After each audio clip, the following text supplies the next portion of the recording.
उस काम का मालिकाना हमें मिलना चाहिए।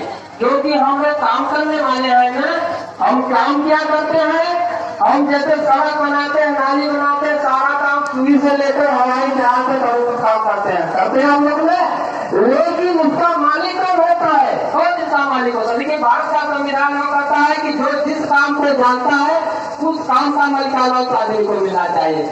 लेकिन काम आप लोग करते हैं, उसका मालिक जिसके पास 100 बीघे जमीन होती, 4 पहिया गाड़ी होती, वो उसका मालिक होता है कि नहीं? लेकिन आपकी मजदूरी 650 रुपए होती है, लेकिन आपको 200-300 रुपए में काम कराया जाता है। हमारी महिलाएं 100-200 रुपए में दूसरे के खेतों में काम करती है, पहाड़ों में काम करती है, गिट्टी पकड़ा तोड़ती है, लेकिन संविधान सबको 1 वोट देने का अधिकार, जो हवाई जहाज करता है वो भी 1 वोट देता है, 1 वोट आप भी देते हो। जो हवाई जहाज करता है 10 वोट देता है क्या? वो भी 1 वोट देता है। लेकिन यहाँ पर जो हक है, हिस्सा है, आपको हक हिस्से से वंचित किया गया है। लेकिन हम लोगों की सरकार से मांग है, हम लोग कह रहे हैं सरकार से, भाई हमें 5 बीघे जमीन दो। तो गाँव के लोग जो कानून है कौन बनाया है? आप लोग नहीं बनाए, पढ़े लिखे लोग वो भी बनाए हैं। भारत के संविधान में सुन लीजिए, राजस्व संहिता जो है आप लोग नहीं बनाए हैं। कहते हमें कहा है 5 बीघे जमीन, उत्तर प्रदेश राजस्व संहिता को पढ़ लीजिए, उसमें लिखा गया है उत्तर प्रदेश राजस्व संहिता धारा 364, जिस व्यक्ति को घर बनाने के लिए जमीन न हो उसे एक परिवार को 1.5 से 2 हिस्से घर बनाने के लिए जमीन मिलनी चाहिए, उत्तर प्रदेश राजस्व संहिता में लिखा गया है। उसको लगाकर पढ़ लीजिए। हम लोग मनगढ़ंत चीज नहीं बोलते, हम लोग पढ़ करके बोलते हैं। वही उत्तर प्रदेश राजस्व संहिता धारा 125 से 126 उसमें लिखा गया है, जिस व्यक्ति के पास कोई लंबा चौड़ा व्यवसाय न हो, सरकारी नौकरी न हो, कम से कम उसके पास 6 बीघा जमीन होनी चाहिए। इस देश में हम लोग गणना करके देखे आए, किसी के पास 6 बीघा से कम नहीं जमीन होनी चाहिए, और किसी के पास 11.5 बीघा ज्यादा जमीन है। ऐसा भारत के कानून में लिखा है, उत्तर प्रदेश राजस्व संहिता में लिखा गया है। उत्तर प्रदेश राजस्व संहिता को मंगाकर पढ़ लीजिए। लेकिन इसको एक तो हुआ कानून, लेकिन इसको देने का किस कानून के अंतर्गत मिलता है, उस कानून का नाम है, आप लोग जान लीजिए, राज्य पंचायती अधिनियम। राज्य पंचायती अधिनियम जो है आप लोगों को नहीं पता है। राज्य पंचायती अधिनियम आपके गांव का प्रधान जानता है, सेक्रेटरी जानता है, लेखपाल जानता है, और तहसील में बैठा हुआ एसडीएम जानता है, डीएम जानता है कि राज्य पंचायती अधिनियम क्या है। मैं आप लोगों को राज्य पंचायती अधिनियम बता रहा हूँ। राज्य पंचायती अधिनियम उसे कहते हैं, गाँव में हर महीने खुली बैठक होनी चाहिए। उस बैठक में प्रधान को होना चाहिए, सेक्रेटरी को होना चाहिए, लेखपाल को होना चाहिए, आपके गांव का जो वार्ड सदस्य होता है वार्ड सदस्य को होना चाहिए।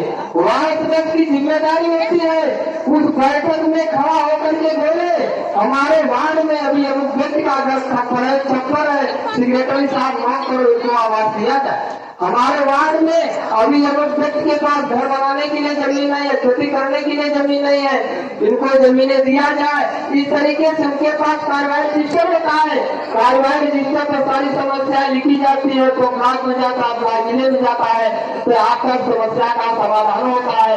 जैसे उदाहरण के लिए आपको एक कमरे का आवास मिला है किसी को ने, तो जहाँ से पैसा आया है, क्या आपका नाम जानता था क्या कि आपके खाते में भेज दिया है 20,000 रुपए? यहाँ के प्रधान सेक्रेटरी आपको लिखकर भेजे थे, आपको मिला। ऐसी व्यवस्था है। देखिए, एक काम करने के लिए कोई तैयार नहीं है, एक हक हिस्सा आपको देने के लिए कोई तैयार नहीं है। हक हिस्सा एक जो है हाथ जोड़ने से भी नहीं मिलना है। साहब हमको हाथ जोड़ करके प्रार्थना करो, घोड़े गिरो का हमको हिस्सा मिल दिया जाए, लेकिन हाथ जोड़ने से नहीं, ये लड़ाई लड़ने से मिल सकता है, क्रांति करने से मिल सकता है।